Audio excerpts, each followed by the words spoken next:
There you are. How you doing? Good, good, good. It's very exciting. Yeah. All right, so they can hear you now, in case you want. Good.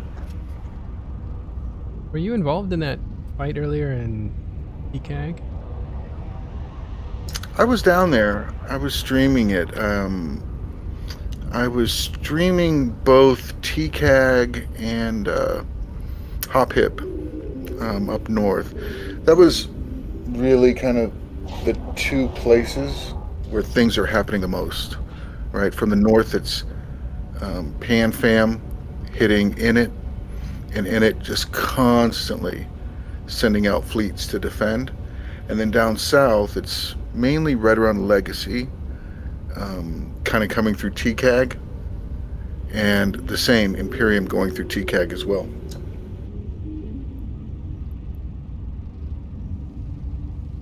Period basis.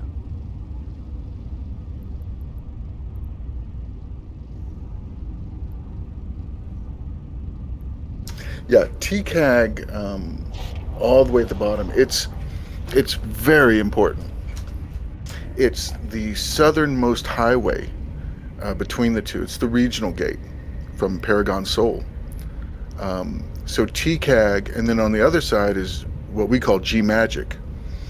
And, you know, when the NIP, right, so one of the conditions of the NIP was we were not allowed to put keep stars, right, in either of those systems because, as you know, like regional gates are key to moving caps. And if you want to move supers, then you want to put down a keep star. So neither one of us could put keep stars there. So holding that system is super important to them.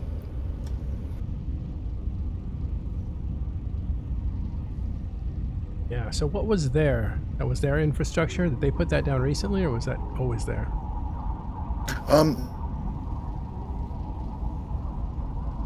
No, that was just the iHub. That was just the iHub. The interesting thing was they hit both of those iHubs at the same time, right? To prevent either one of them, I guess, from being able to reinforce each other. So it was just iHub reinforcing an iHub, right? And it was a great fight. It was a great fight down there, and a great fight up north too. Oh, I've heard they're intosising the heck out of Fountain. Yeah, yeah, they're going crazy. I mean, it's like if they're going to follow up, right? So if they follow up, then it's intosising, and if they don't follow up, then you can say that they're just trolling, right? They're going to say Major Blink. Yeah, and I mean, and Imperium did the same to us. It's all good.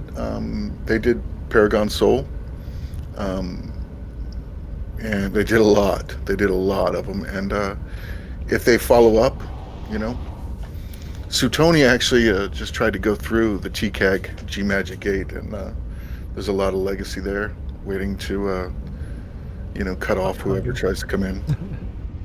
So essentially, you guys were fighting over a bridge this morning.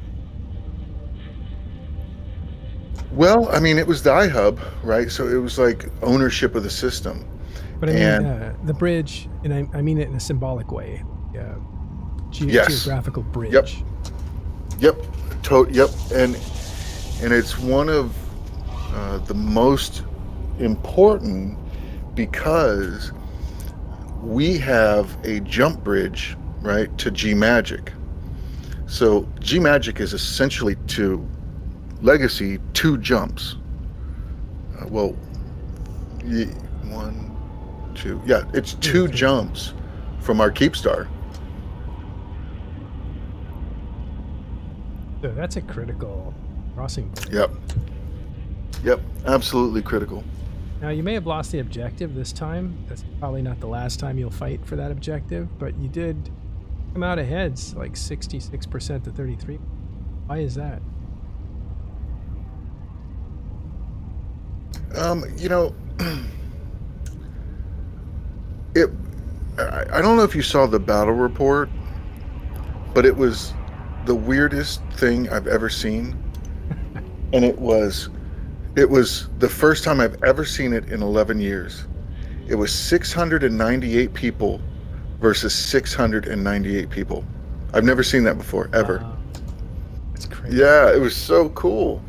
And, I think, two things contributed to it. One, we, and I wasn't there for this, but I'm gonna check out the videos. But apparently, predators did a massive bombing run on them, right? And like right off the bat. And then we had, gosh, I think we had like 5 FCs there. And, we're just doing some work, and they were losing the iHub, and they escalated with, I have a D scan, but it was, you know, like maybe around 100 caps ish, something, maybe a little bit less. And, hats off. Like I say, great. That's excellent. You did what you had to do. You saved the iHub. Nice job, man. Love it. I love to see the cap escalation, and let's just keep it going. Let's keep it doing it. You said it was the first cap escalation of this war. What did they escalate into? How did they get there? So, well, they had caps on standby, and we saw that. Actually, we have a screenshot of it. So they have caps on standby, and as they were fighting, they just decided to pull the pin, and they pulled out. It was about, man, it must have been about 50 carriers, and right around in 40 or 50 dreads, and maybe 15 or 20 faxes. Maybe it was less, but somewhere around those numbers. It was a solid group, and it was a nice mix of haw dreads, carriers, and faxes.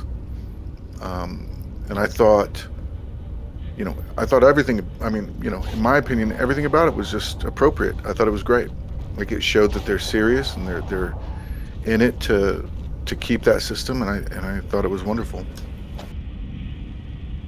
Well, it is a strategically important system they fought for it. They won it this time.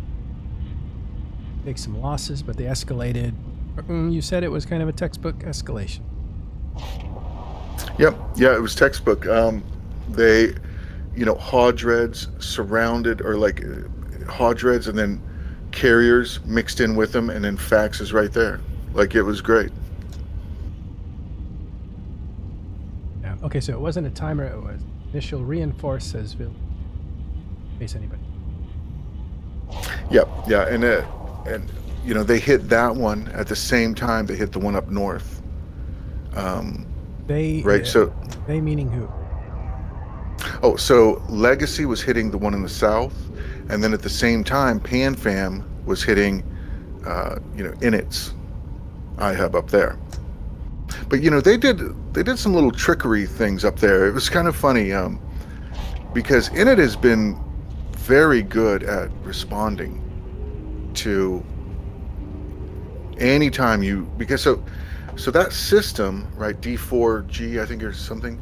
So that system is the end point of a jump bridge to Init staging, right? So that's the exit to their staging kind of jump bridge, right? And if you hit that jump bridge, within 7 or 8 minutes, Init has a fleet coming through, Oh, give me that. And they're system really again. good. It's a D4G, I think, or something. Let me look at it. It's right next to Hop Hip. Oh, okay. Okay, thanks.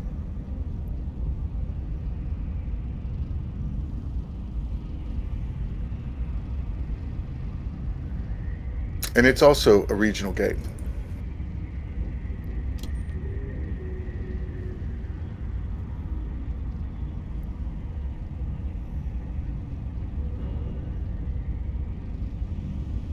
So it seems like today was attacks on the bridges. Get to the island of Bell Fountain. Yeah, yeah, yeah. I would agree with that. Yeah, because it was regional gates, right? Yeah, there it is, D4K, um, and you know, removing the sob from those would kill the bridges, and they're strategically important, and it's kind of like that's the the moat, I guess, right outside of the castle. Yeah. Yeah, when we say the bridges, we're not speaking technically, or I'm not speaking technically, I'm speaking figuratively. As you can see, this is the jump from one region, Lydia, to another region, Fountain. And you've got to cross that bridge there. So that was one battle today.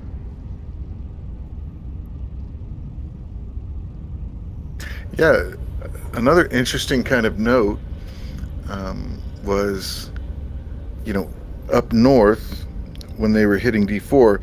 So they were jumping between D4 and right next to it, Hop, and they reinforced, I think it was three or four structures in Hop, in its structures. And then, but they started off with a very small fleet reinforcing the jump bridge, and that baited out a response fleet. And then they tried to bait the response fleet next door, but they weren't taking it. And then they went back and they reshipped, but they never really mounted a defense against it. And so they reinforced like four structures next door, and then they went back over and reinforced the iHub. So that was a big deal.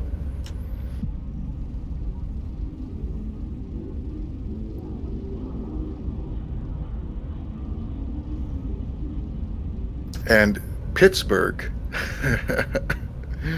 was one of the FCs for that. Being his old mates. Yeah, I'm just so happy his bloodthirst has moved on from test. So you've gone against Pittsburgh a few times? Well, no. Do you remember Pittsburgh? He got kicked out of the Imperium, right, for breaking that rule. And and I was actually telling this story earlier today, but it's one of the biggest sort of like, just, I don't know, odd coincidences, that I've had. Right, because while we were talking to him and interviewing him, I realized that I messaged him like 2 years prior, like, dude, why do you hate us so much, man? You want me to replace your carrier?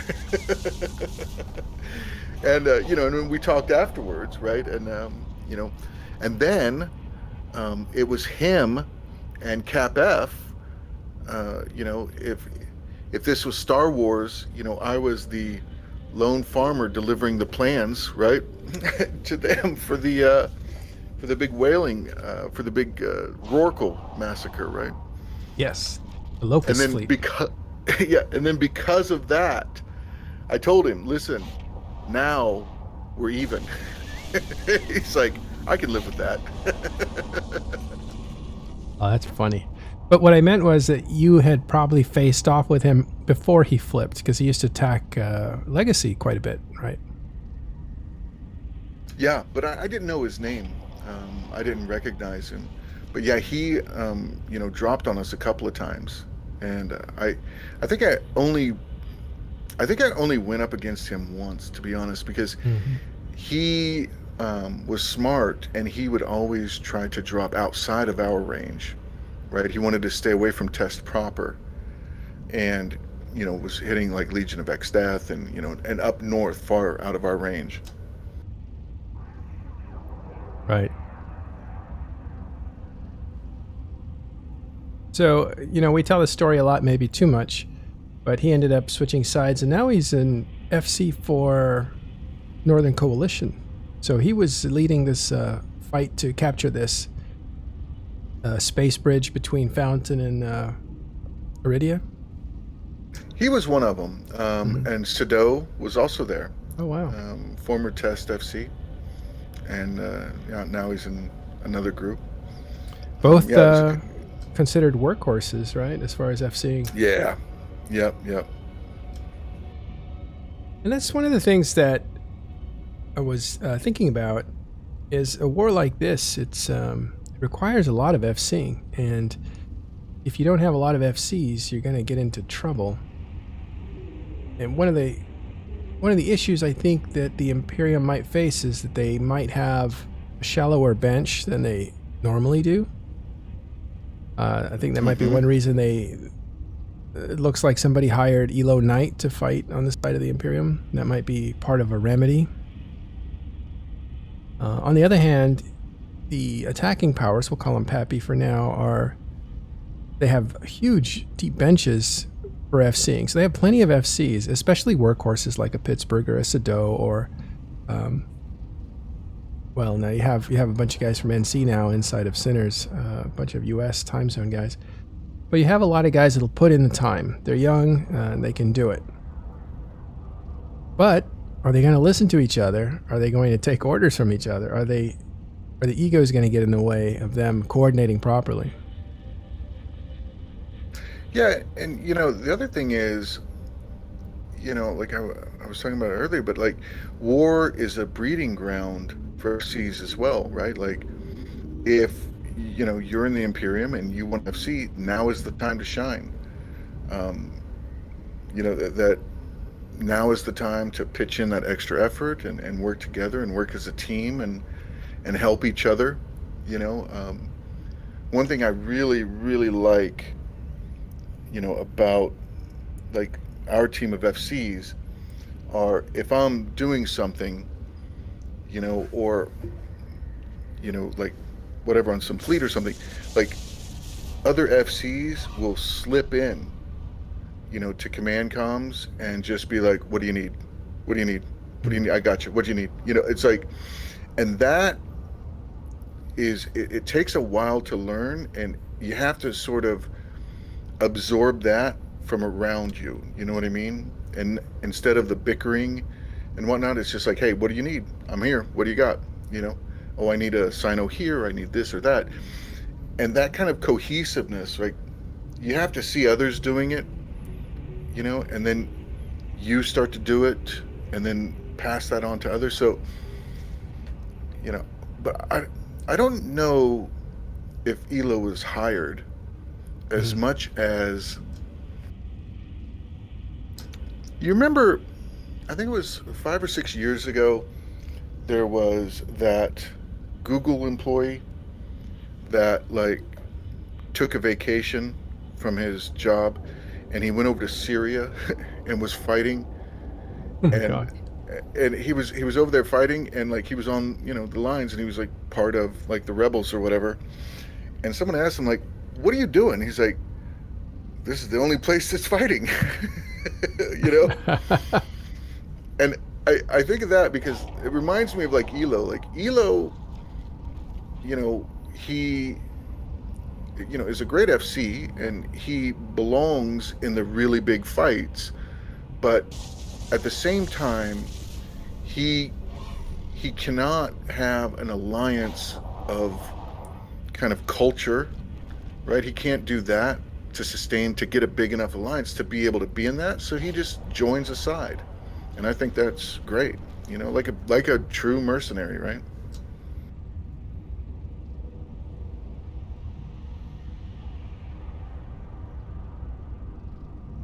Yeah. And he may not have been hired. He may just actually go there on his own volition. And that, I am positive that Jay is like, yes, we need more Titan FCs. We need more Super FCs, like, because, Elo is been around the block hundreds of times. We'll take it. Now, he was hired before, though. I think Fraternity hired him. I think that was an open... I hope that wasn't a secret, because I just blew it if it was, but I'm pretty sure he was hired. And he's been hired before. The Imperium has hired him before when he formed White Legion to help the efforts during the invasion of 2016, when everybody, Money Badgers, was coming in, White Legion was one of the few groups that sided with the Imperium.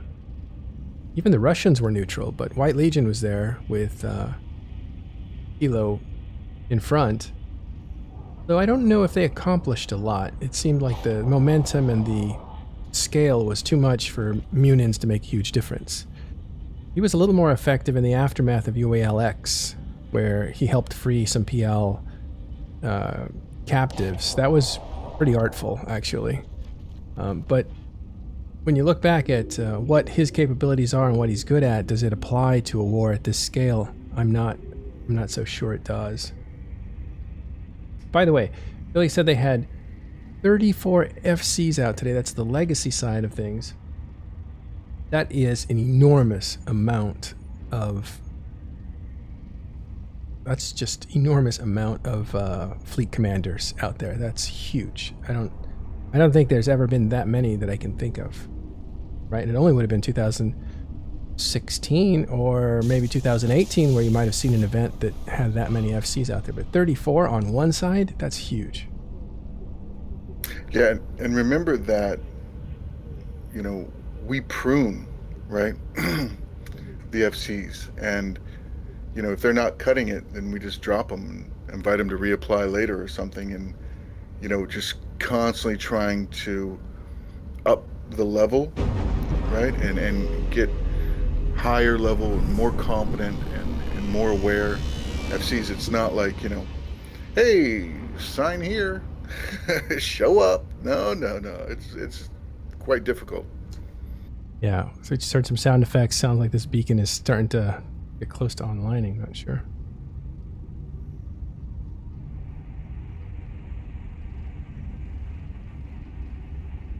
Yeah, so Twinsley saying didn't hire Elo for ISK and hired Elo for content. Like, I think it's perfectly fine to pay FCs, to hire FCs. Like, I really, it's just like esports, it's a job, right? Like, if I had a company, right, and I hired, 5 guys to play Eve, like, awesome. Like, I think that's great. I mean, I've hired people and paid them a lot of money, and they were dumb as bricks. Like, I mean, come on.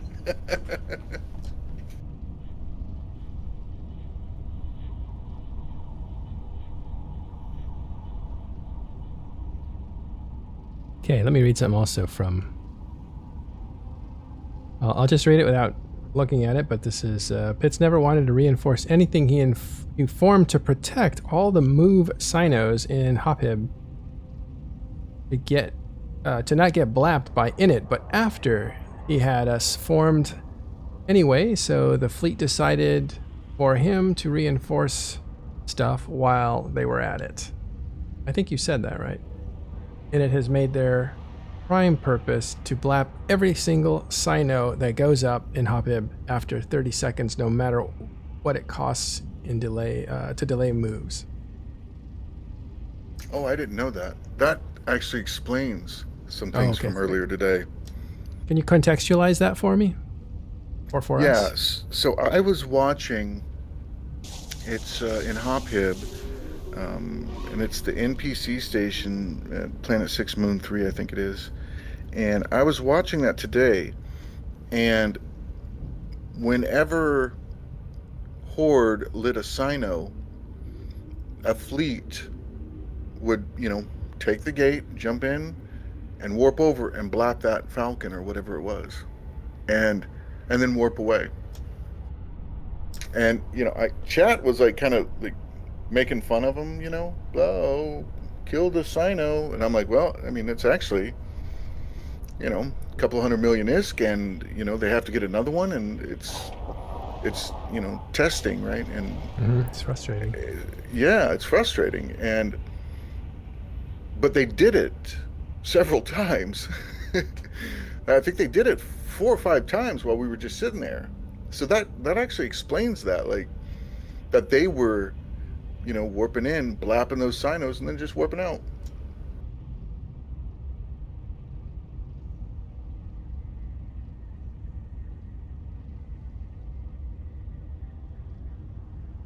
Now there were a couple of different fleets and whatnot, but the first time I saw pits was was when they were forming for the attack on the I hubs and all the structures, and that's also the first time I saw Sido as well. I saw both of them, you know, in local chatting, and that's kind of like one of those things that you learn, right? That after you've been around, for whatever 7 6 7 years, and the players, when you see people like that in local, something's going down, right? Like Sado's not there ratting, and Pittsburgh isn't there mining, right? Like they're there for business. So I saw those both in local, and I'm like, all right, let me just watch this for a little bit longer and see what happens.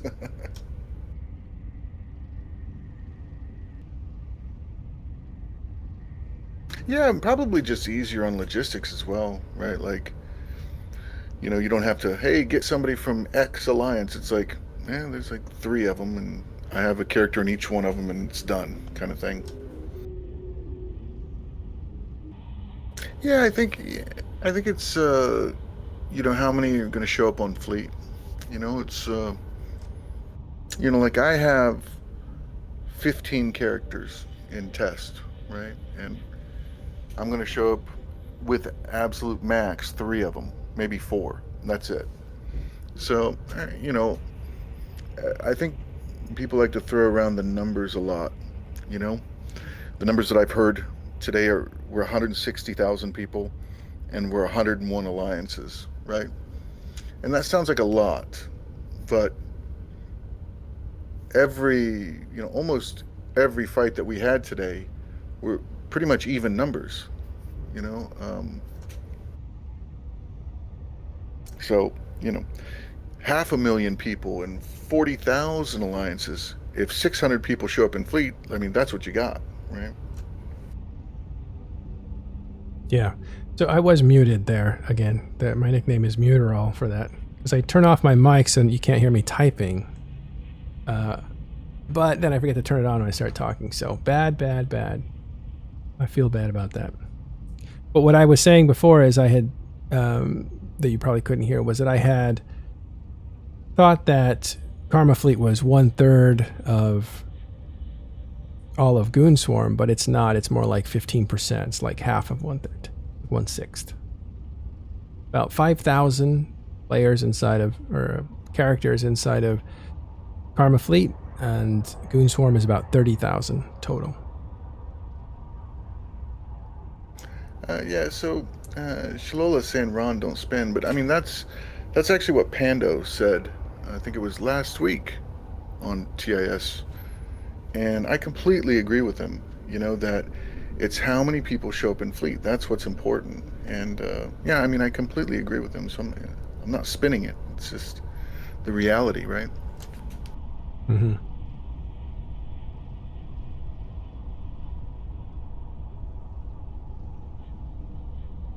So are you digging in? Are you looking forward to a long conflict, or how's this going to work for you personally? I was thinking that, I don't know if you bet, right? Um, I don't bet. I like to call it donating.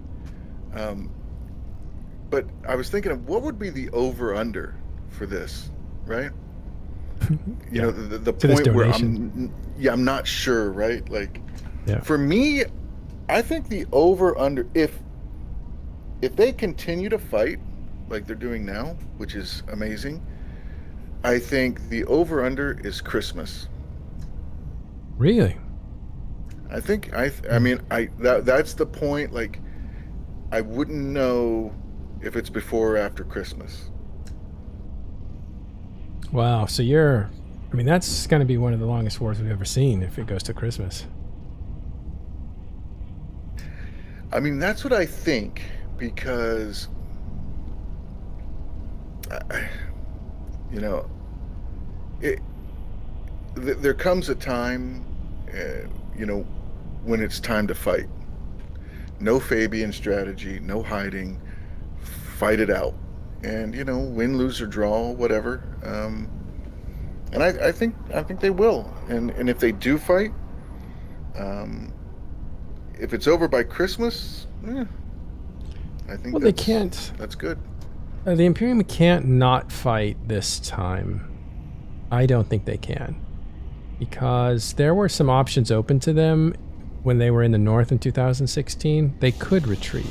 In fact, it was in their benefit to retreat and to give up the space. But this time, I don't think they can, because they can't leave.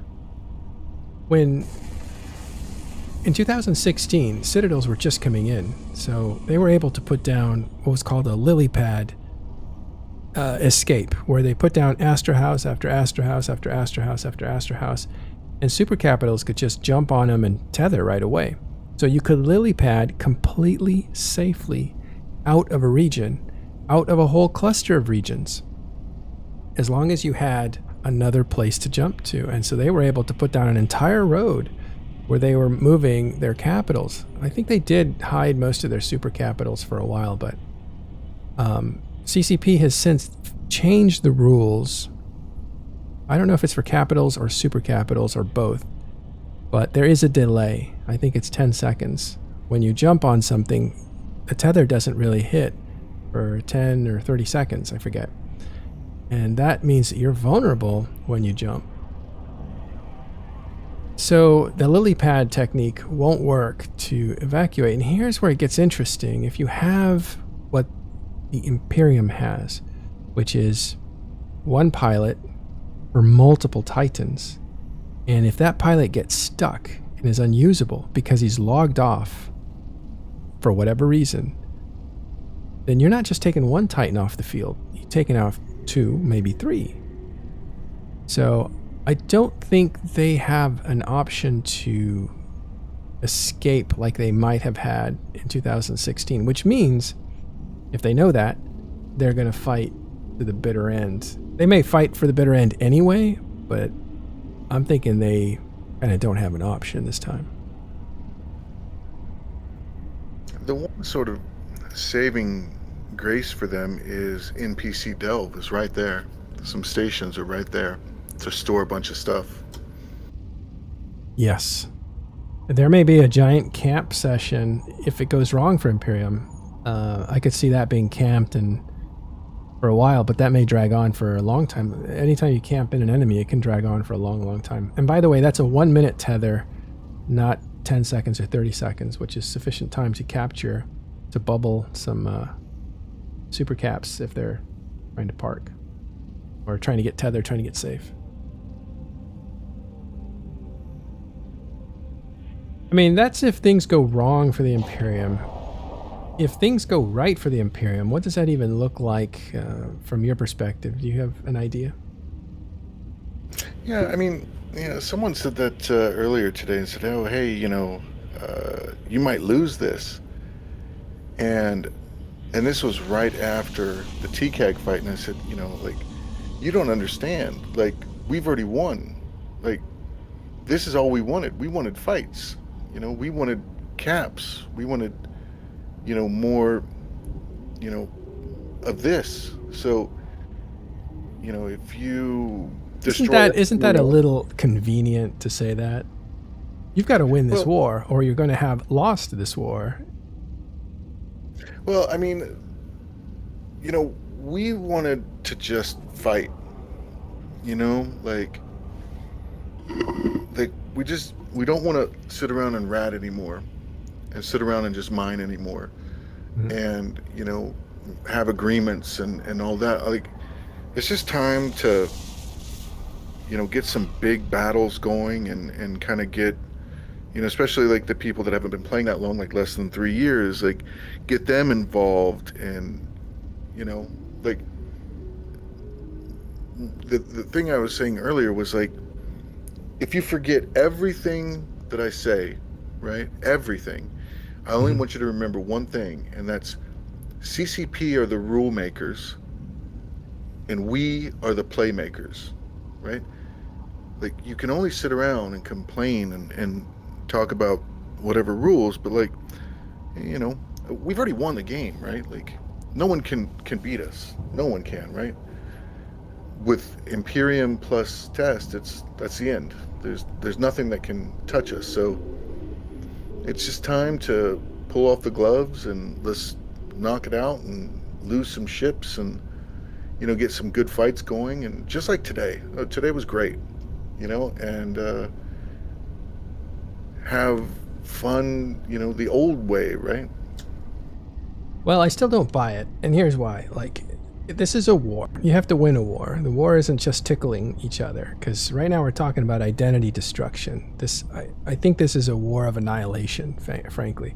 I mean, ProGod said as much, but I think it's in the air that this is the idea of fighting this war isn't just for fun. I don't think people are going to stay up late nights. They're going to neglect their real lives. They're going to endanger their health by not getting a lot of sleep. It's going to mean something, and I think that something is not only to, from your point of view, is to corner the Imperium, maybe push them to NPC Delve, maybe push them somewhere else, and keep the pressure up, because they've already seen what happens when you do not do that, right? ProGod was saying, look, this 2016 invasion, World War B, they call it, Casino War, other people call it, is over. And the Imperium has lily padded on Astra houses all the way down to Delve.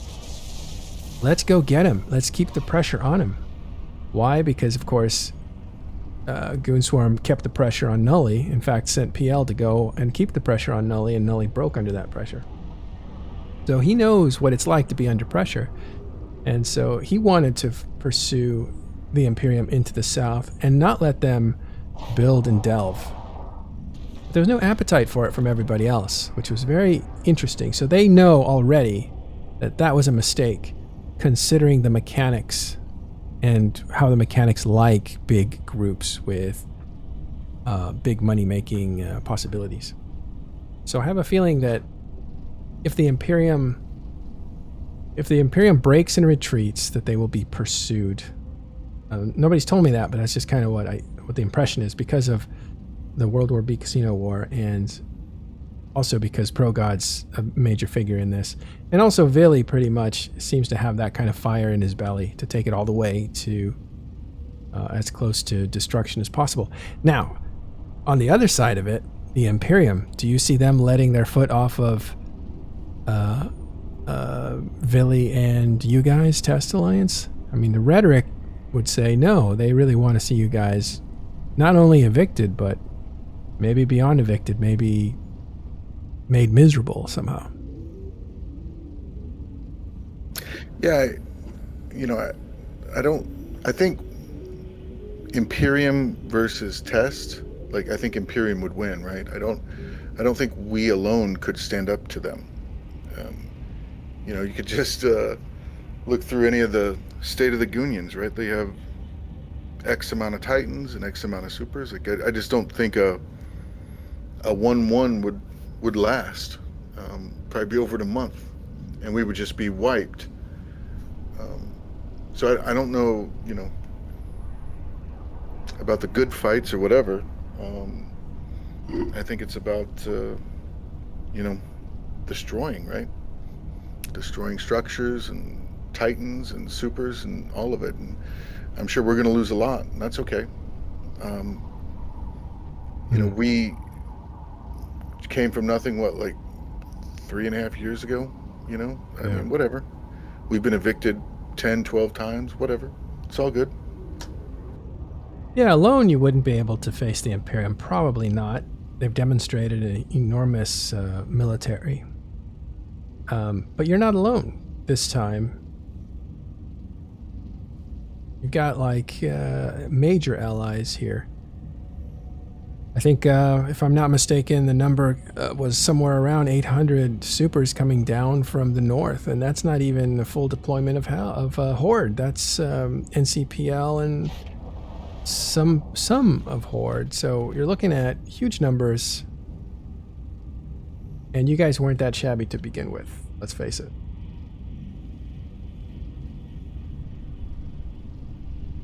Yeah, I think, if if everyone put their supers out, I mean, who would win, right? I don't know, Mhm. right?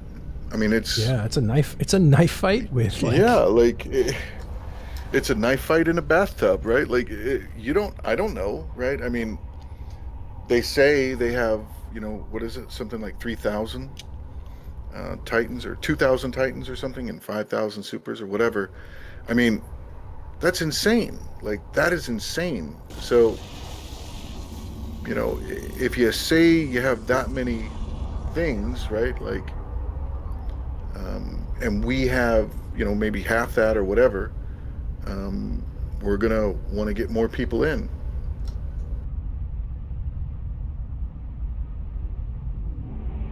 That's right. These keep stars, you can really feel the weight of them when you get close to them and hear the sounds.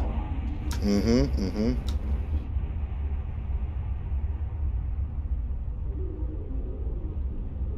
Well, it will be interesting. I'm trying to figure out what the scenario is where Test loses and Imperium starts rolling over them. I'm having a hard time seeing it, frankly. I know Imperium's powerful, but I'm having a hard time seeing their win. And I wish I could see it more clearly. I'm just not as informed because they have to cut through you guys, which they can do. But they have to do it while AOM is defending them, and Fraternity is defending them, and NCPL, and some of their old FCs who now have other moderate small groups. And Horde, if Horde decides I mean, if I were Horde, right, I would think, let's let these guys, and I'm totally fictionally speaking here, I'm not speaking for anybody. Let's let these guys take a long time to just reduce their power, and we'll preserve as much of our power as possible.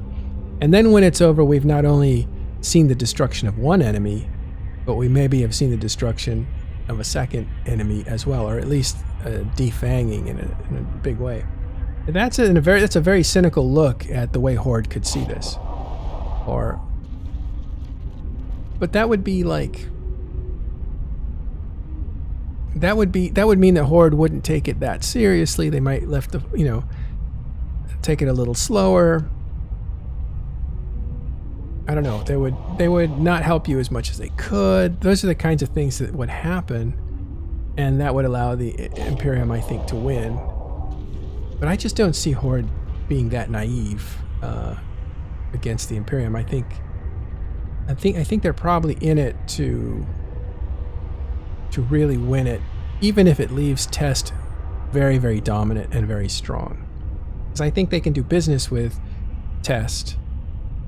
They can't do business with the Imperium, right? I mean, you guys are in business with the Tranquility Trade Tower.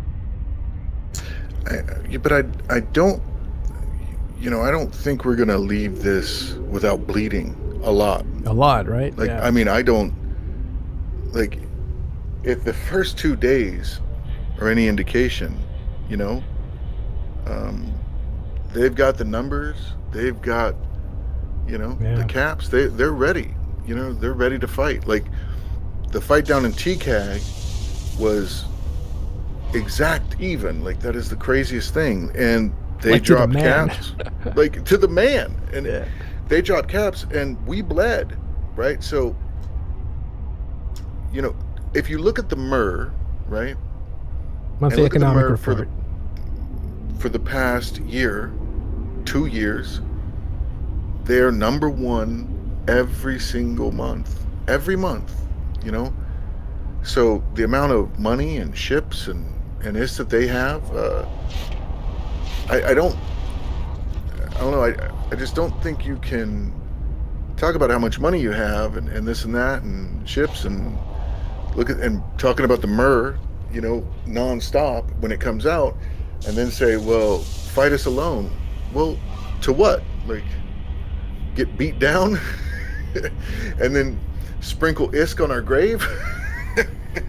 Like, they're powerful, man. And, I think people saying, oh, it's already over and this and that, I think they're just discounting them. I would not discount them. And you saw the fights that were happening up north, like in it, is freaking doing some work. Like they are just big fleets, some nice comps, like just out smashing. Like, you know, I just, you know, I wouldn't, you know, underestimate, you know, either side of them, right? The north or the south of them. Right. So in it is like, it's a whole nother, that's a whole nother beast. The Imperium alone is strong, but, or Goon Swarm alone is pretty strong. And when you put in it there, it becomes pretty formidable. Yeah, I mean, the Init fleet, they were in Nightmares and Rattlesnakes, you know, and then they go and reship, and I think they were in Munins. Like, you know, they're rich, but they're out there, like, popping those Sinos and zipping around. I'm like, you know, this is great. And I see Pando in chat. Pando's probably loving this. Like, this is what he's wanted, right? Is like these kind of fights, you know. Pando's always been kind of anti-coalition. Like, this is it. It's good times. Yeah, I mean, as players, they're gonna have some fun. As entities, that's what I look at as entities in the game with their own cultures and personalities and histories. It's like they have their own life. These things struggle to survive, and they struggle to dominate. Yeah, it's gonna be fun, but it is a little funner to win than it is just to fight, right?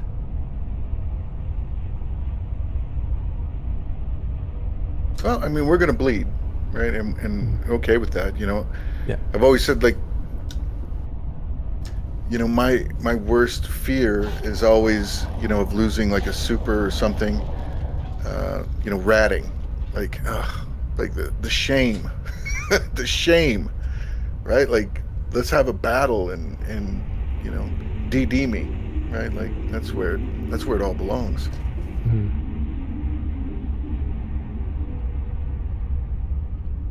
Well, cool. Are you going to be FCing too? Yeah. I'll be FCing. I still gotta brush up on the mechanics and kind of kick the rust off. Like, Yeah. you know, not FCing for like 5 months is, you know, like 4 years in FC years, right? Well, some things have changed, right?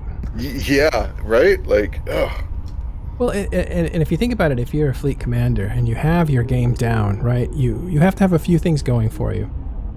One is you have to have really good situational awareness, and two is you have to make lightning fast decisions on the decision trees, right? If you see something, you got to react a certain way. You have one of three options. Which option do you take? You got to decide that really quickly. And it's a very complex amount of decisions you're making based on the information you have. And now, some of those formulas or decision trees have altered, which is a new thing. And pattern recognition, too, I think is a really big one, which just comes from experience, right? Like, oh, I see X and Y and Z happening.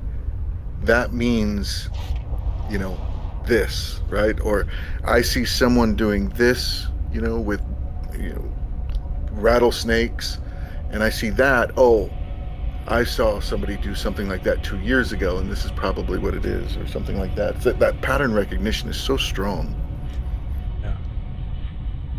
I think that's what the practice is, right? You start to map those patterns in your head.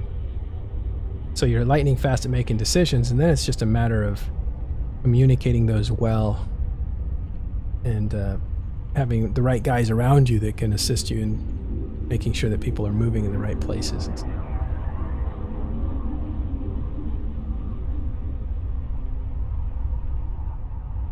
Arya joined us. He is from TNT, the Imperium. How you doing, Arya? Hey guys. Hey Ron. I think Hey, buddy. I'm consistent today. Oh, good, man. You saw each other in TCAG? Yeah, Or I did. I differences? think Ron was flying an interceptor. I was flying one of my little camera ships. Right, because you were on, right? Yeah. Okay. Yeah, I'm not sure I knew I that. was- Yeah, But I knew you were on earlier. You raided me. I did, but that was before the battle. But I did raid you, yeah. Yeah. Mm-hmm. Yeah, so Ron Interceptor. I was in a Jackdaw. I like the Tech 3 destroyers. I like the whole like switching modes. To me, it's a more fun ship to fly. I think jackdaws. Do you guys fly like sniper fit, or do you fly like brawling? Because I have found like the sniper fit is so damn fun. It varies. Our fits actually have a lot of different mods, and the FCs will modify it. So sometimes we're in ultra sniper mode, which is great because people warp in 100 and they think, "Hey, I can snipe Jackdaw fleet from 100." In some cases, no, you can't. Love it. But I think that's great. it's great. We fit tracking disruptors this time, except for some people fit warp scrams. So we had a variance there.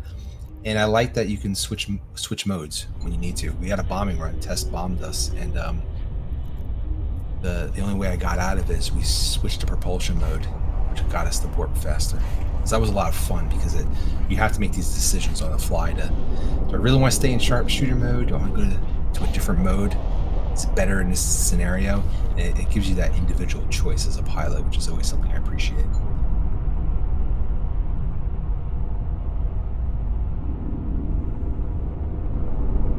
Yeah, I've seen you guys been doing some work with those jackdaws, and those things are mean, man. Like in those little groups like that, like just vaporize, any sort of tackle, any sort of, even cruisers just melt like quick. A missile boat, right? A missile destroyer. They're the little T3. Mm-hmm. When they first came out, I wouldn't say quick and tie-dye, though. I mean, we shoot in tie-dye, and you're waiting, and the target's 100%. You're like, are we doing any damage? Then all of a sudden, the target dies.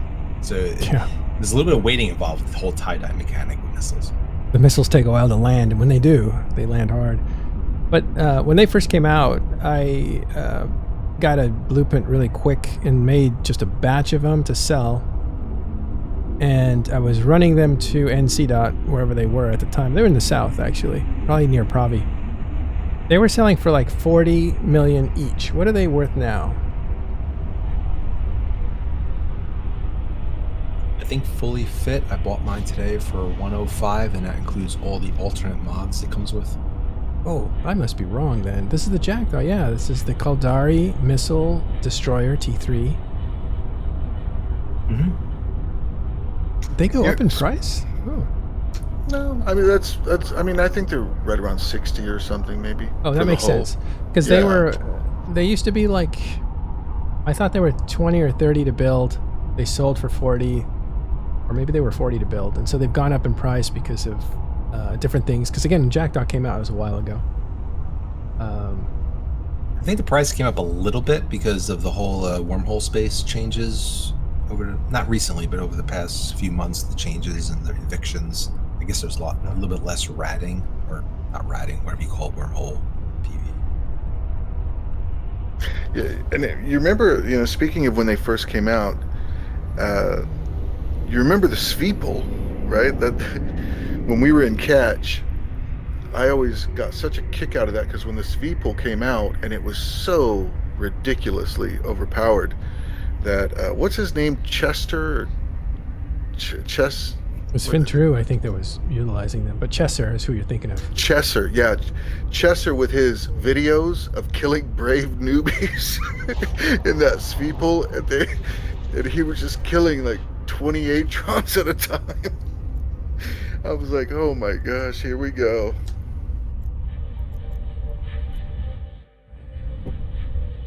Yeah, we had that was such a good fight today. Our FC actually in the Jackdaw fleet, at one point, I think Test bombed the Sacrileges. And our FC actually warps us into the bombs, saying, we're going to warp you into the bombs, fire your defender missiles to take care of the bombs. And one person on comms like, should we switch to defender mode? And everyone's like, yes, defender mode. It's one of the few times where you actually have a fleet warping into bombs to deal with them.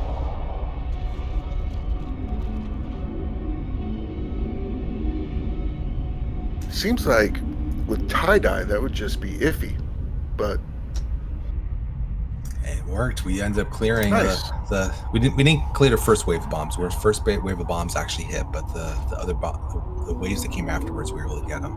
And it was, you had this moment where like, I'm being warped into bombs. This fight's probably over for me. So But what's this? It worked out. What's this coalition called then? Is it Poppy or Pappy or what is it? Do you know? I'm hearing now Big Poppy. You have to put the Cuban accent on it.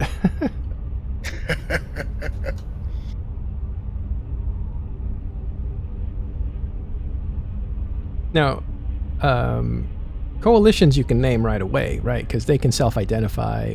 We try to respect what a coalition wants to be called. So if Sword Dragon said, we want to be called Deadco, we'll call him Deadco.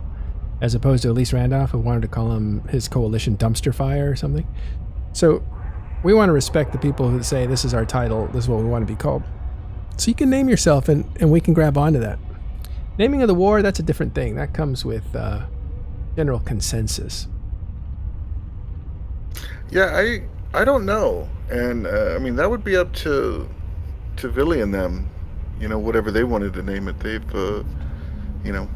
it's their discretion, right? So hopefully something cool, like Something cool. like something like cool and not memey. Yeah. I hate the memes. Oh, I totally. hate that. It just I get it. It's fun. It's fast. It's light, but it's also embarrassing to talk about. Yeah, it's right. Like embarrassing, let's be honest. It's embarrassing. Like, but also it doesn't last. If someone says, "What did you do this weekend?" I'm not going to send them a video of Hitler with like someone's icon on their face. Like that's just come on. Like Right. give me a beautiful video of a fight or something cool that I can show like another gamer, right? Yeah. Like, hey, and they're like, "Wow, that is so cool." Not two cartoons hopping around with one has a dinosaur on his face and the other one, has a bee on his face. Like that's come on. Somebody I agree tried with you, to. Ron. We have to up our game here. We have to have a better quality things we can share with other gamers. And say, this is what we're doing in EVE Online. Oh, speaking of that, and speaking of Pando, that Init video, like, love it. I've shown that thing probably 4 or 5 times now. That is what I love, that kind of stuff. That beautiful, just the smooth editing. Like, oh, it's great. I love that kind of stuff. Yeah, the low growling voice talking about ethereal things with beautiful imagery. Love it. Yeah. We looked at it and I was thinking like, it looks so good until you see the real power showing up, Titans, right? Many of them landing on each other, and then it just looks really weird because the game doesn't map Titans right. And it's too bad because that is, well done artistic video editing and artistic sensibilities about how something should look, and it's a little bit serious, but then the imagery kind of falls apart because the game just can't show it right. It's a little disappointing, but it's great. We actually looked at all the propaganda this last Saturday. If you check out that show, I think that was July. I want to say July 3rd. I guess it was the 4th, right? Wasn't it on the weekend, July 4th? Yeah, July 4th, yeah. But I think it actually was a Saturday. We just went through propaganda, and we just took like 45 minutes to go through all the stuff, and we did see that one from the initiative, and then we saw some other ones there too. We were kind of like rating them thumbs up, thumbs down. McLeod and I were. Yeah, I love that kind of the beautiful stuff. Like that's like recruiting, but it's like real. I love that stuff. That's great. We also had 2 shows on Sunday. We had the normal Sunday show, and you had a lot of FCs show up to that show. Then after the Legacy State of the Alliance, you had a reaction show with that piece. Yeah, we got into a little bit of hot water with the reaction show because Elise and I had continued to talk that morning after the main show. We had no intention of doing anything else that day. But Pro God Legend and Billy came out and made their speech, and we started talking about it, saying, what'd you think? You know, what notes did they hit? What are they trying to do? And I was like, let's get this up on screen. This is interesting stuff. So I just told him to jump on, and we jumped on, and we did like an analysis of what we had just heard. But in the middle of it, I thought, well, we got to be fair. So let's talk about Matanis and what they're trying to do. So I tossed it to him saying, now let's go to, you know, the Matani state of the Alliance and talk about what he was trying to do and stuff. And I don't think Elise had actually seen it all the way through. So I kind of stuck him in the middle of something he wasn't ready for. So the reason it was a little hot water is because the criticism was, you know, oh, Elise wasn't prepared. He didn't do his homework and do this other stuff. Well, Elise had no idea I was going to do that. So I kind of threw a curveball at him. But I thought it was a great analysis, 45 minutes talking about both State of the Alliances. And speaking of a jackdaw, what is that? No, that's a speak. What is that? Is it a coercer? Or a towel? Much bigger than it should have been. We're going to need a bigger boat. That thing scared me. It's like a giant insect. But anyway, yeah, so it was good. I think it was a good analysis, a good breakdown of some of the signaling that's going on and what the motivation is behind it and stuff. And, you know, Elise was actually quite critical of Pro God Legend's speech. And he thought he gave it, I think, a C. Yeah, a C, maybe C+, but he gave Matani's speech like a B. He thought that was, well, it was better done for what he needed to do.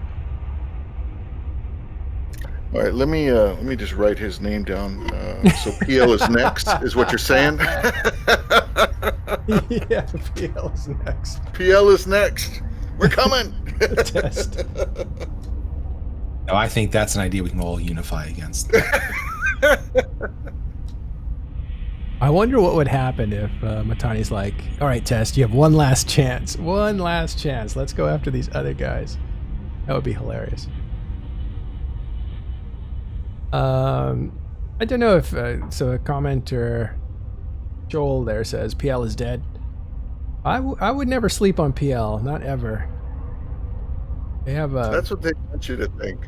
That it's just like what you said, Shalola, just a little bit up. We don't have any Titans. That's what everyone is always saying that, you know.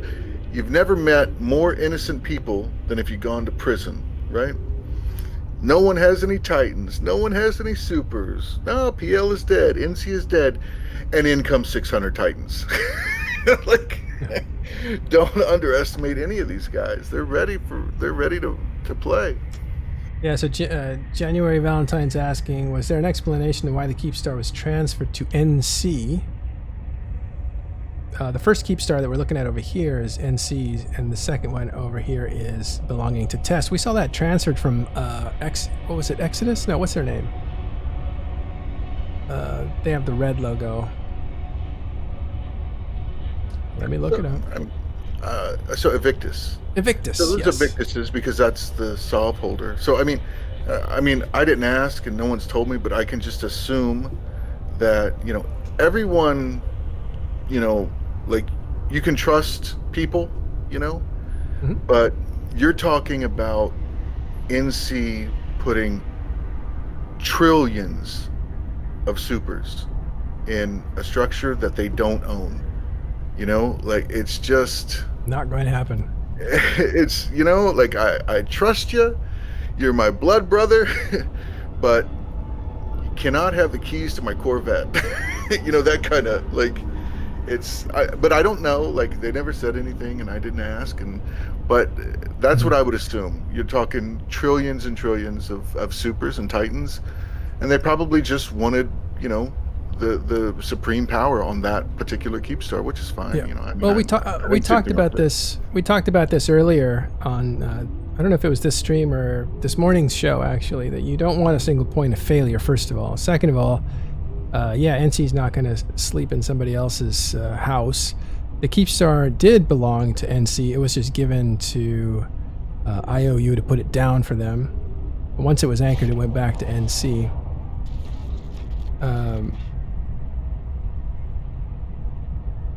Yeah, so those are the reasons why NC dot has it. You want that to be two different groups completely, because you don't want a rogue director sabotaging Exactly. more than one thing at a time. So the chances of having two rogue directors act at the same time is much lower than having one rogue director. It's interesting, in the Talking Stations Discord, there's still this commentary that some people have about this is all a ruse. It's all engineered. And I wonder if NC thinks that there's still a possibility of that. They're going to deploy their supers, and all of a sudden it's going to be like BTEC-R Part 2, guys. We lured you in. Now Imperial Really, Legacy... we're allies. We're not enemies. Now Imperial Legacy will crush you. That would be funny.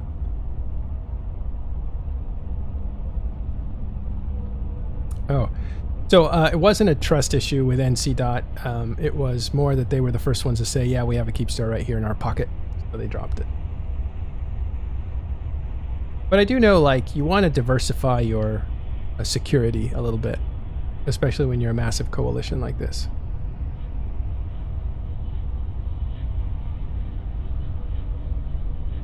I mean, you're talking trillions and trillions of like, it's just such a massive amount of ISK. Yeah, it's like I mean, you know, if I was in Billy's spot and they asked me, I totally understand. You know, that's just fine. You know, not a big deal. That's just normal nowadays. Like, a coalition that has assets like that are only going to dock them in their own structures. They're never going to dock them in someone else's Keepstar.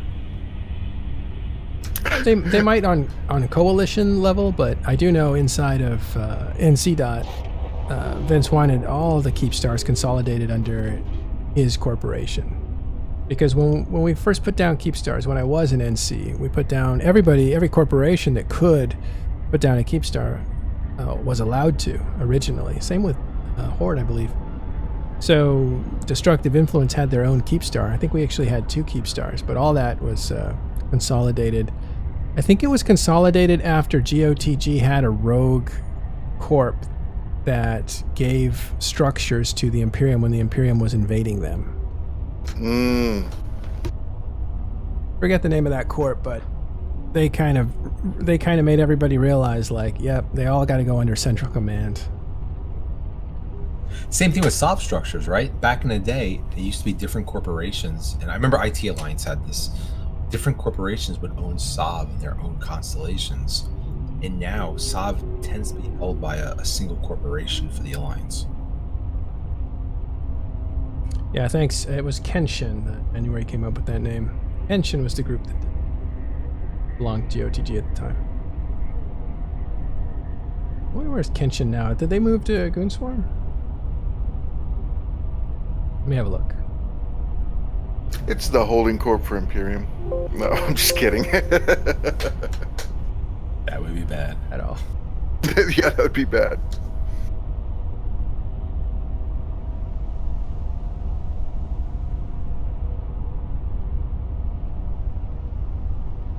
Kenshin is in it. Yep, part of the initiative. You might not want to let them hold structures there, Pando. No, I'm sure it's fine by now.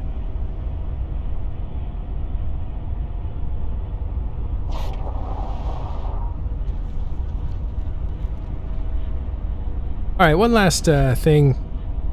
We can hang out all day if you want, but I want to respect your time. What are we seeing mostly now? We saw this Keepstar anchor this morning. That's why I had eyes on it today. We saw what looked like a jump beacon. Sorry, yeah, a Sino beacon there. Did it disappear, by the way? Because it kind of just disappeared on me. So we've seen some infrastructure being set up, and we see a lot of ships coming and going. But where are we as far as this war? Are people still moving equipment and stuff? Yeah, yeah, and if you go into the interface mode, you're going to see some other new structures. I think they're in front of the front keep star, um, and this is the closest that we are to the Imperium, right? Um, it's like I think an Athenor and some other stuff. So yeah, this one anchored without trouble, and then I was watching it anchor, and it finished anchor, and then I watched it repair, and then as right as it finished repairing, Billy's like, go out of cinematic mode, and then I go out of cinematic mode, and I see the second keep star right behind it, and I'm like, well, there we go. So there's 1112.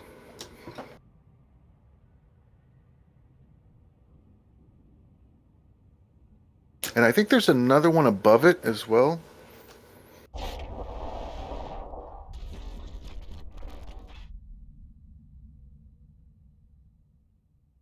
So these are going to be for construction of things, but also jump clones, right? Um,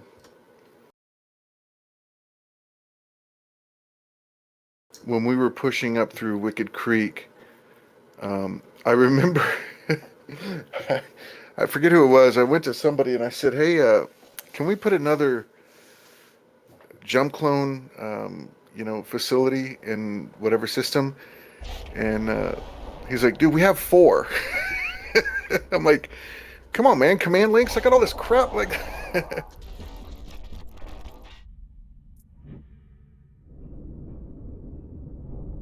Oh yeah, it looks like moon mining going on yep, here. there it is. Yep. So that one was just dropped a little while ago. Um, so it's basically the keep star chain, right? So all of our keep stars are within super jump range of each other.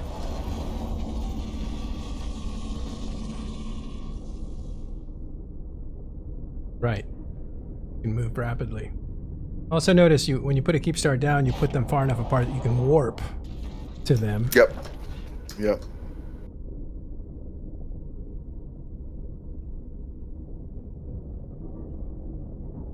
Yeah, it's usually a good tactic because when you undock from a keep star, if there's a Titan you want to bridge on, typically you would warp to another structure, then warp back, just so that you can, instead of people burning to the Titan to get into a bridge.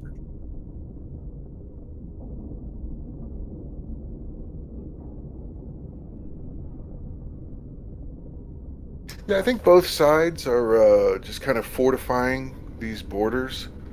Getting structures up and pulling structures down and moving assets around, and now that the people involved, right, and like the line members involved know that it's actually happening.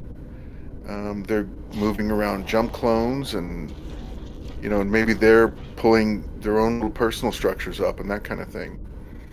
Um, but we've also seen, some posses pop up and that kind of thing. So, you can't put structures down, but put posses down. So we're seeing posses come back up. So it's like 2015 Electric Boogaloo.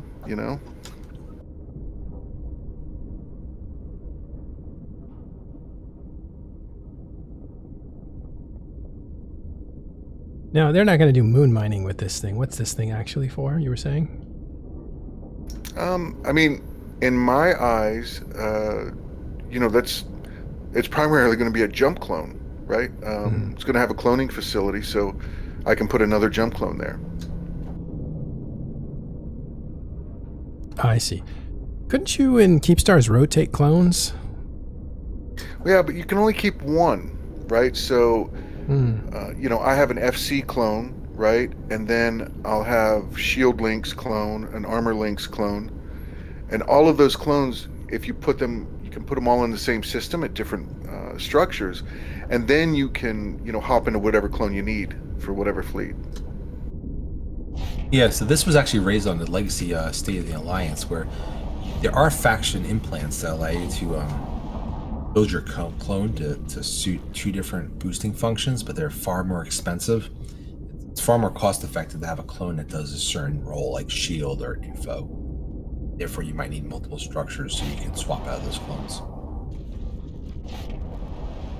Yeah, so Villy's saying it's a refinery, and yeah, I mean, to me, it's going to be a jump clone facility. And we're going to need 5, by the way, Villy, 5. So, just so you know. A refinery might be useful, right? If you Sure. have a bunch of stuff you want to like burn it down to its mineral basics so you can rebuild something else, that might actually work. But you wouldn't do moon mining and mining from this thing. I mean, you could, but that's not what you would probably do in a staging system. Yeah, and one thing I found super handy during the Winter War was, starting construction of like my little T1 ships for entosis and anti-entosis, and I was running 20 or 30 of those off at a time and just going through them like crazy.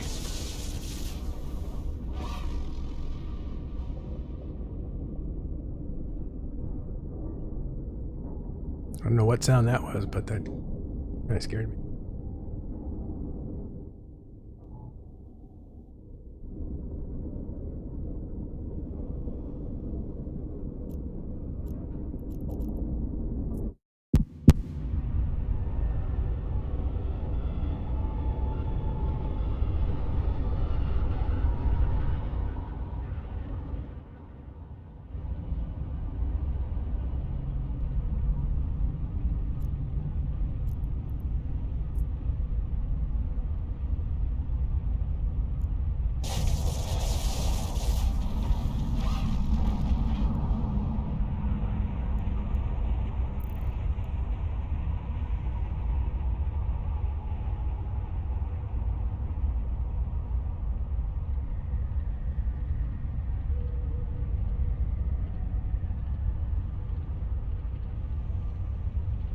Someone answer this question. What is a Sino beacon?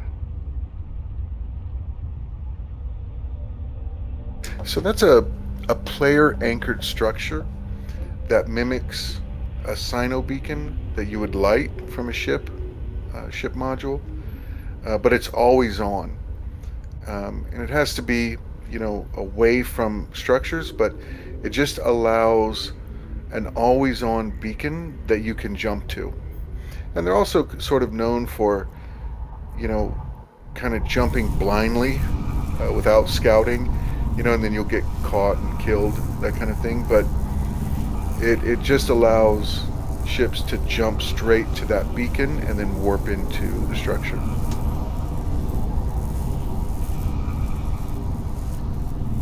It creates what you're seeing here. This is a sinusoidal field.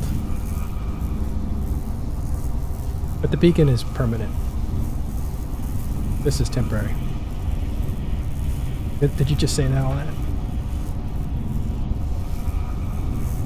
Yeah, and they always have really inventive names. Do not jump here. Scout first before jump. Now, why would they name it that? Because the name shows up, right? When you're in the navigation panel, the name will show up there. So it's just trying to remind people, that there's danger here, or something like that. This is, there's a dread, sitting in the system. So, be careful. Oh, that's a Komodo on screen now. So Sino generators can be strategic assets because although they're considered bait for the individual pilot jumping to them, because an individual ship is usually weak to attacking it, you can actually bridge fleets through a Titan to Sino-gens. Lead around rather easily. You don't have to get a Sino in position to move the fleet. You can just Titan, take that fleet and just send it to the Sino-gen.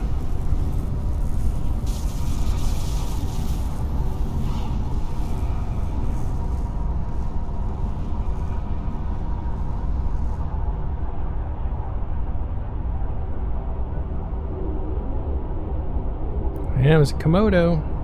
Kind of gonna be a target if it's used. The Blue Rye 42 says, "Is that Billy's Komodo? Is he showing off on stream?" It belongs to Robert Catrix, so I don't know who that is. That is Billy. Is that Billy? That is Billy. So Billy is showing us his peacock feathers. I forgot the dog, he says. Yeah, but I would be happy to show those peacock feathers if anyone has a Komodo and would like to to give it to me. I will show it off all day, and I'm ready.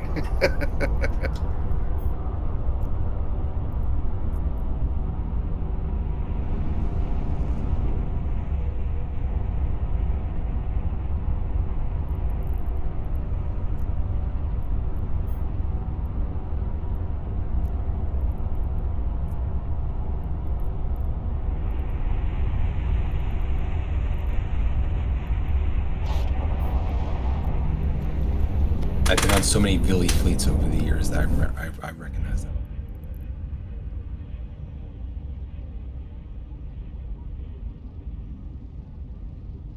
I'd like to get a faction Titan one of these days. I think that'd be a lot of fun. I'm still holding out that CCP will reinvigorate the Angel Titans project, because those looked mighty sexy. The crab one? Oh, they were so gorgeous. I really would like an Angel Titan.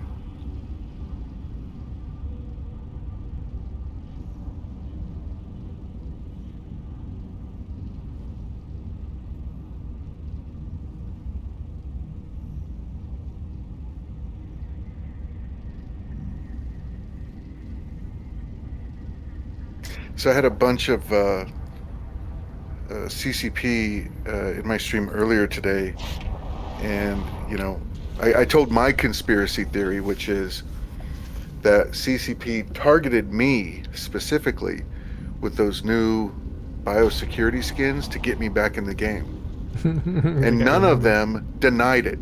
All right, so to me, that's basically admitting it. Well, it worked.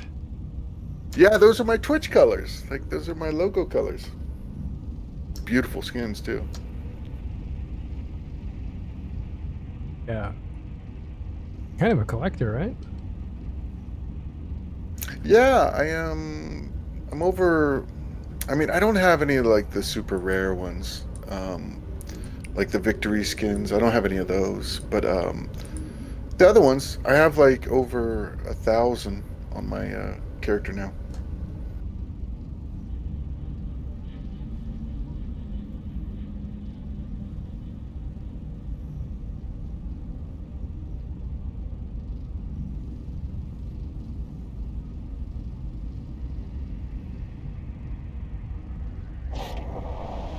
Question, you have more skins than Brisk. How many does Brisk have? Oh, I don't know about that. Brisk is a I don't think so. connoisseur. No, I don't. If Brisk is driving a Lambo, I have a 1984 BMW, right? Like, I don't think so.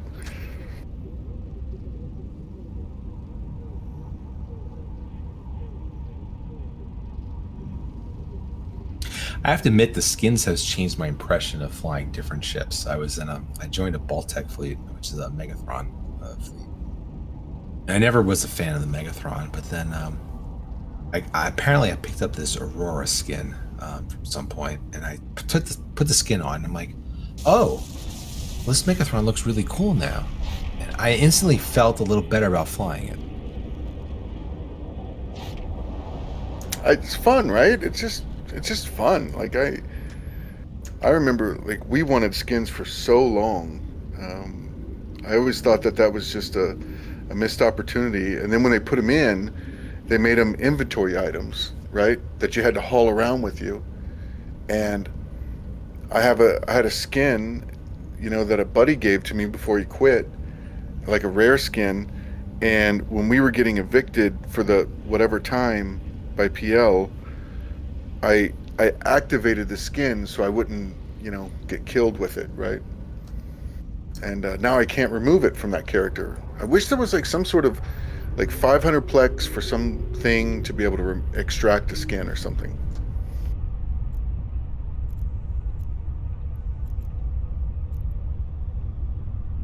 Yeah, I almost feel bad when I undock a ship and I don't have a skin. Like I feel like I have to go to the next store and be like, I need a skin for this because I'm naked without one. It's really interesting how like Yeah, you're definitely getting a integrated. additional levels You know? of satisfaction. You know, I want to Yeah. get a skin that I like that represents my personality. Yeah, you're becoming a man of culture. You know, it's nice to see. You know, nice to see. I mean, The problem is I like skins that are bright and yellow, and if I played a game like Tarkov, that would be bad.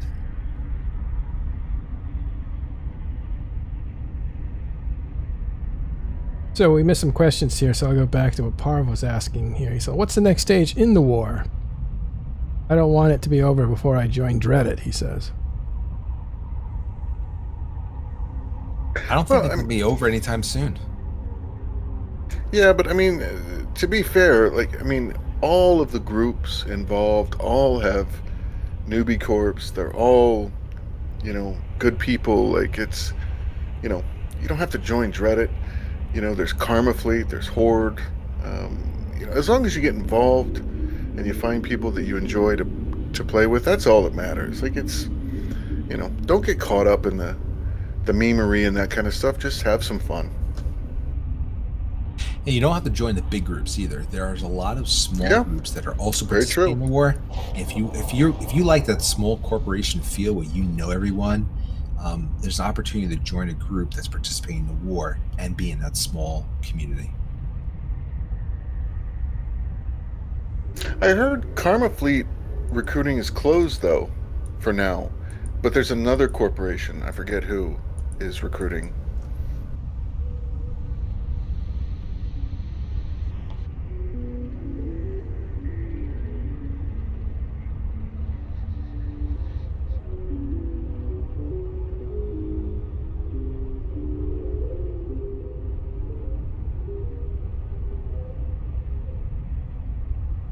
So I'm not sure which corporation the Goonswarm are recruiting or not. I would say I see people asking if ASCII is recruiting, and if you do join, you will obviously bring that bar up on that corporation. So certainly apply. Oh, there we go. Speaking of raising the bar, I'm sitting here looking at the Moloch, and you know, how much does one of those run? How much does a Moloch run? Like 300, 350? It might have gone back up. I always thought they were factions were always like 400, 500, and if you got a deal from a friend, it was like 350. But that might have been when they first came out. And they might have dropped to mid 300s, maybe more, but it might be going back up because of the mineral shortages. All that to say, I don't know.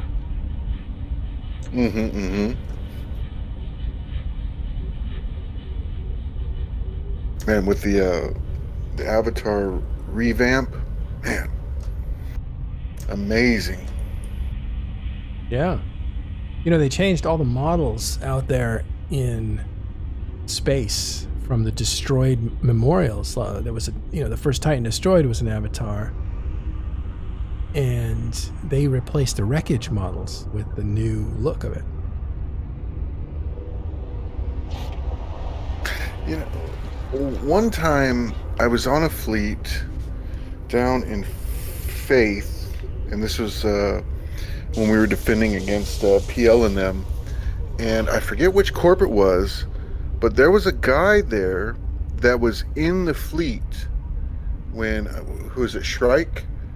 The very first pilot that died in a Titan was there on that fleet with them, and he was telling the story about how he warped to a belt, you know, and was there paused or something, or was there like cloaked or something, and went to go whatever, do a phone call or whatever, and they, you know, found him or whatever, and then killed him.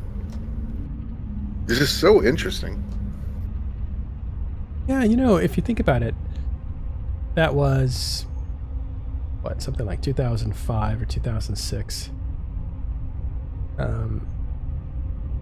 I think Shriek was the first, I believe he was the first ship destroyed in combat. And I think Zyvok might have been the first one destroyed, period. But he got logged off and scanned down or something. And he wasn't in it when it Yeah. Something Like like some belt or something. It was just, like, that sucks. It was kind of a loss. But that was the first one built. Yeah, and Shrike was Sir Mole's alt. Shrike has a storied history too. And I think Shrike these days has lost about 3 Titans. If I'm not mistaken, there's something like the Shrike count is up to 3. At least that's what I heard, but I'm not 100% sure. But if you think about it, back then, when that Titan was attacked and died, and you can catch footage of it, because somebody recorded it. I think it was Goonswarm that killed it, wasn't it? They killed a Titan. I think it was one of the early ones. And they're going nuts. They're going crazy and nuts. I think it's Darius Johnson who's FCing, because he's screaming at everybody to put all the E-War they can on it, and all the DPS and everything else. And then it blows up, and there's just tremendous celebration for destroying it. But if you think about it, it was really only a few hundred people that were involved in that. At the most. Yeah. At the very most. Because fights used to be a lot smaller. So it's a very pivotal historic moment. We all reflect on it. We all give it its reverence. But it is so much smaller than what we have going on today.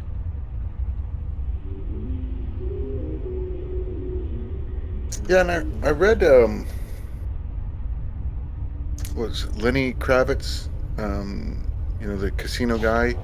He was like trying to buy, one of the Titans or something from Sir Mali.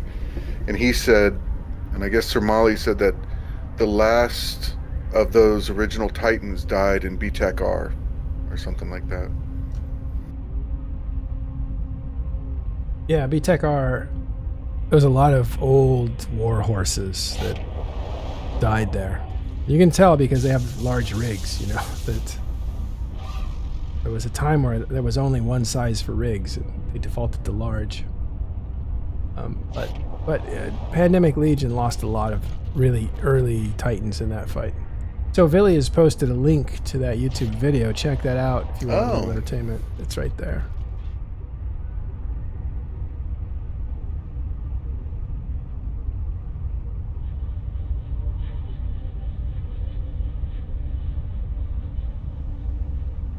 In 2007.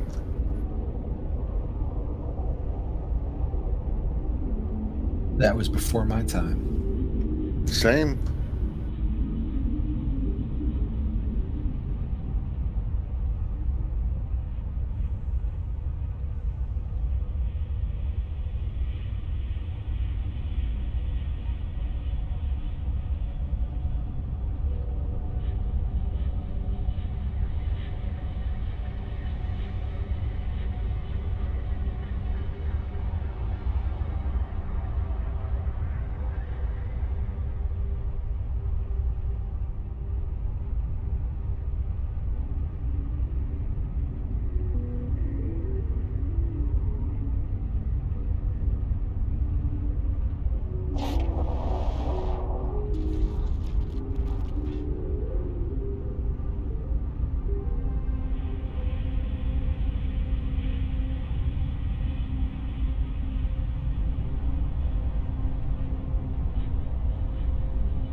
So Silva says, talking in stations, check your DMs. Merrill just walked away. I'm back now. He sent me a joke. Should I repeat it? It's kind of corny. Is it a good joke or a bad joke? Just say it. Yeah. It says, did he shrike out?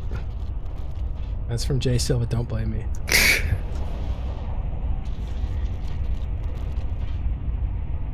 Shrike is a kind of missile, right? It's like anti-ECM or something. Or it's an ECM homing missile, if I remember right, or something like that. In EVE Online? No, in like real life. In real life, Here, yeah. let me look it up. Anti-radiation missile. Yep, that's it. Hey, Spot. Anti-radiation. Wow. Yeah, that was while so they would fire. They used them really well in like Desert Storm, right? They would be patrolling like whatever like F-14s or whatever they were in, and like wild weasels. And whenever someone would turn on their radar, they'd fire a Shrike, and the Shrike would find the radar and then blow it up. Oh, I was going to say, what on earth is radioactive that you're shooting at? It's like a recipe for a bad night. So Billy's posted another link. I think that's another Titan kill for Shrike. Posted May 1, 2020. I don't know about that. Seems fake. Well, it could be an old video posted recently.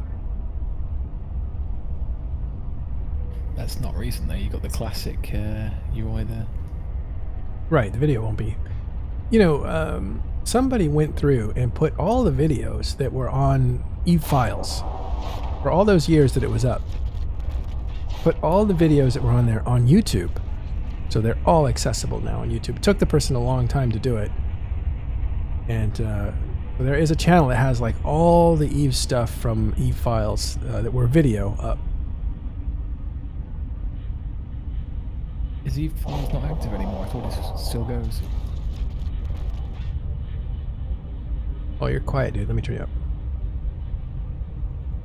The thing is e-files not still going? I thought it was still up, but It is I still suppose up. the old videos are in weird formats. Yes, there's that. It is still up. It's just hard to find things, hard to surface it. So now you can browse it visually.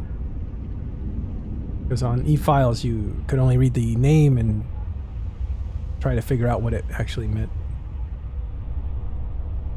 Oh, like it had the a end server card. it had a server corruption. That's right. I think I remember that now. And they lost a lot of old videos. Now, was e-files maintained by CCP or was it a third party? Cribbo ran it, I think. Correct.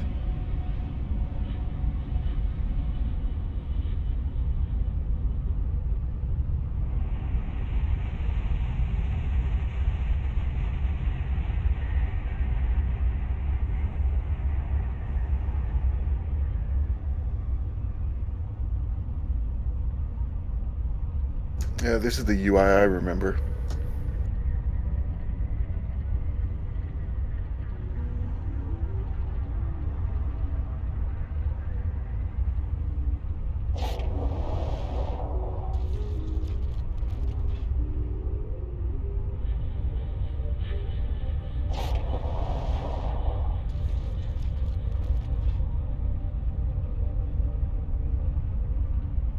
This is the UI before the radial.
So, okay, so I'm stepping away a bit, but I came back and more questions.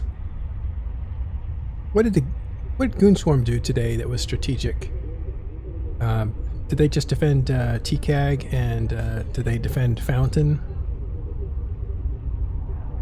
Yeah, I mean, they defended the iHub. I mean, that was big. It was a big deal. And then in it, they fought up there, but they did lose their iHub, and their jump bridge did get reinforced. But they did a lot of fighting. But they had no offensive moves today. Mostly on defense today, so far. Yeah, so far. And that's to be expected. I mean, when you're the party getting invaded, you're defensive. It's part of it. I am seeing the timers in Paragon Solar ticking over to the defender, which is...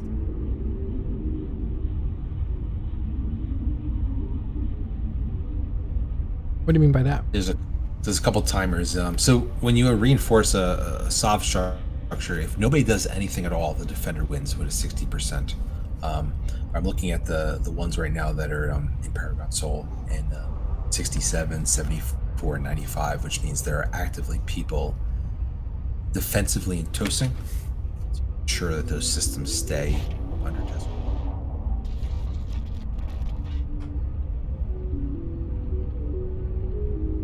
Yeah, but I don't think we should undervalue that TCAG iHub defense, because that wasn't a timer, right? So it was a well thought out plan, on Legacy side, and it was massive, and they had to respond to that, right? Like, it was a big form up for them just out of the blue, right? And including Caps, like, they did great. It was a great job down there. So that they repelled that attack, which they weren't expecting. Yep. Or maybe they were expecting Yeah. it, but...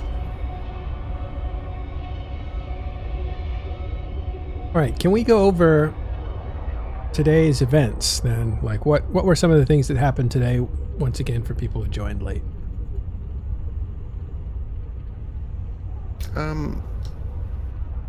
So Fountain was mass and Tosist, kind of like what Imperium did to us, in Paragon Soul. Mm-hmm. Lots of fighting back and forth, and it had 3 or 4 structures reinforced, an iHub reinforced, and a jump bridge reinforced over the course of the day. And and then the Imperium pushed out for a couple of timers, I think earlier today. Some fights were had, and then repelled the glorious rebels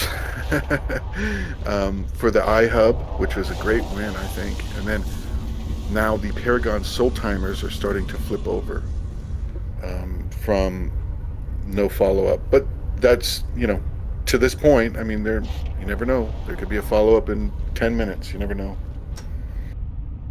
A lot of these timers are on the timerboard.net website, and the author of the site did put a link in the top for World War B2. There's a little bit of an error in there, though. It includes by region. It includes Cloud Ring, so you'll see SOV timers for like Pen is out. Cloud Ring really is an Imperium region. So if you ignore the Cloud Ring entries, you can really see the timers for the defensive side, the Imperium.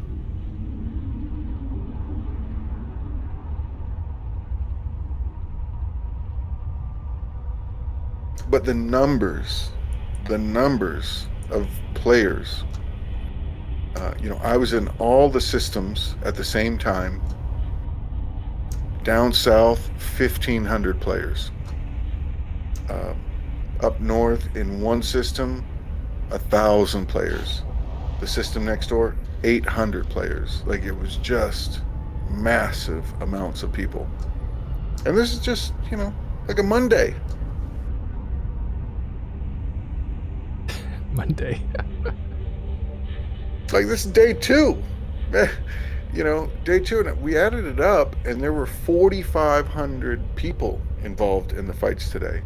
Like Monday.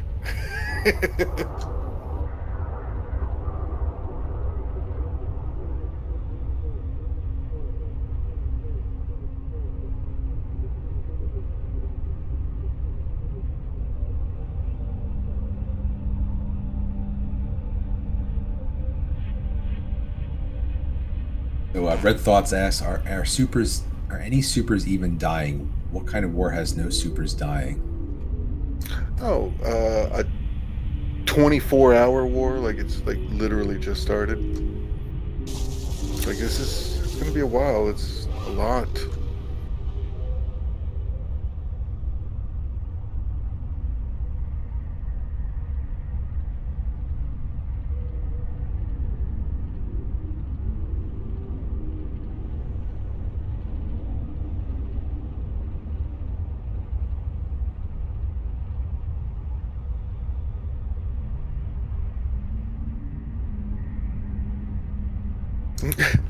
Somebody's asking, when is the wipe? Dude, this isn't Tarkov. This isn't Echoes either. I mean, Echoes Yeah. might have a wipe between the beta and the live in mid-August, but yeah. Wrong game.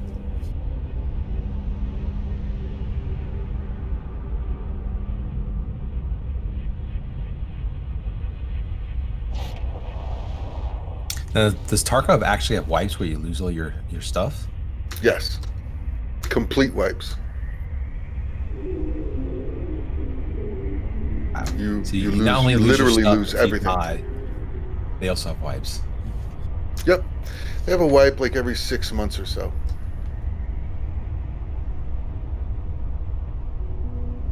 And it's because they change fundamental like aspects of the game and of the economy, and players get too rich too soon. So they're trying to slow down that progression with each wipe. So Jeff said, yeah, I meant Echoes. Right, so Echoes is they started on their final beta test on July 1st, and I'm not sure if it's still open. I heard Android was closed. I signed up for iPhone, but I still haven't received a email saying that I'm in. But apparently the go live will be in mid-August, and I think there's a wipe between the beta test and the final go live.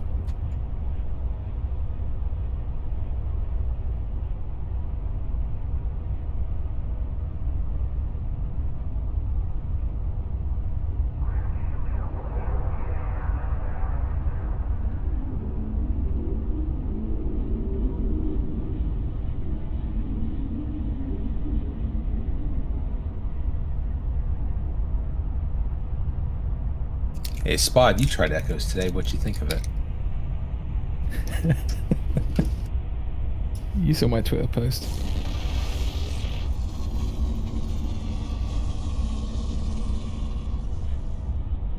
I don't like it. It's Spod not says, Eve. I love Echoes. It's amazing.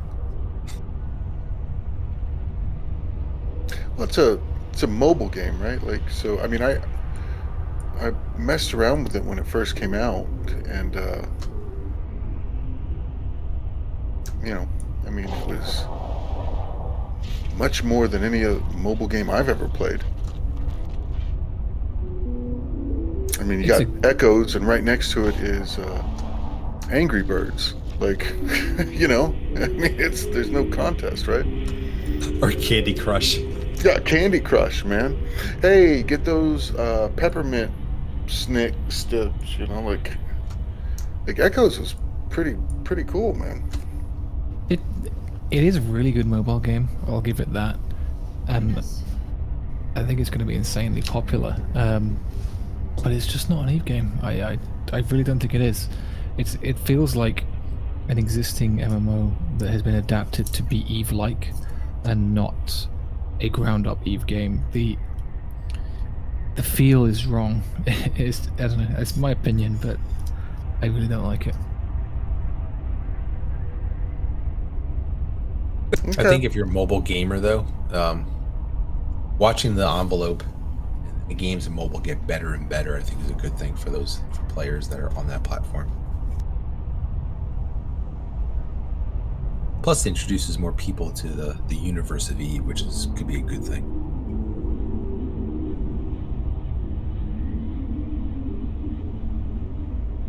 Well, for me, one of the big sort of things, like this is just not right. This doesn't add up. Is the ships.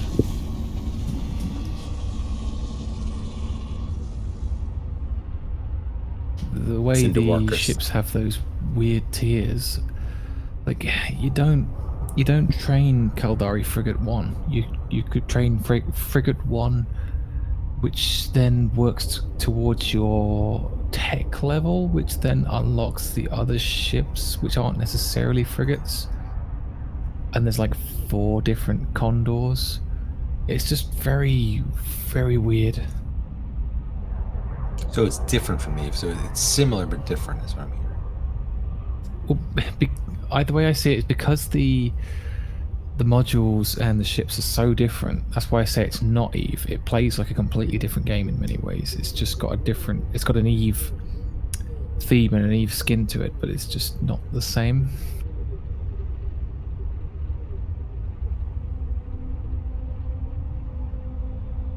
Cinder Walker says, imagine if they did a wipe in Eve. Imagine the Reddit post following that. I mean, be a load of rage. I mean, it would be kind of a blessing, right? Like, so then I can finally quit this damn game. Wipe it all. Adios, muchachos. It would break the trance. Yeah, I'm good. I'd be like rubbing my eyes and saying like, "You see color. I'm alive." Think I'm gonna go around and get frigate books again? I'm good.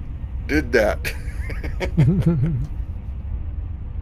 Krishiva, hope I'm saying that right, asks, when should I get a Mega? After how many hours does it really make a difference? Well, there is no point at which it makes a difference. It's when you should only get a Mega when you, at least in my opinion, when you try to do something and you can't. And the reason you can't is entirely because of not having a Mega. You can do so much of the game without it. As much as CC people who doesn't want me to say that. Buy a Mega now. I started before the whole Alpha and Omega concept, but for me, it was when do I leave the trial and become a subscription? It was when I decided I like this game and I want to play it, is when I'm ready to put money onto a game. Trial days were good. I remember making several trial accounts and trying to rush to a Drake so I could try and do level 4 missions. And keep doing it with a new trial every time. Because even with low SP, when you go from an Alpha to a Mega, you train at twice the rate. So you will train those skills faster. So you feel like this is the game for me. I like this game. I want to play it. I think it's a good time to really consider Omega status.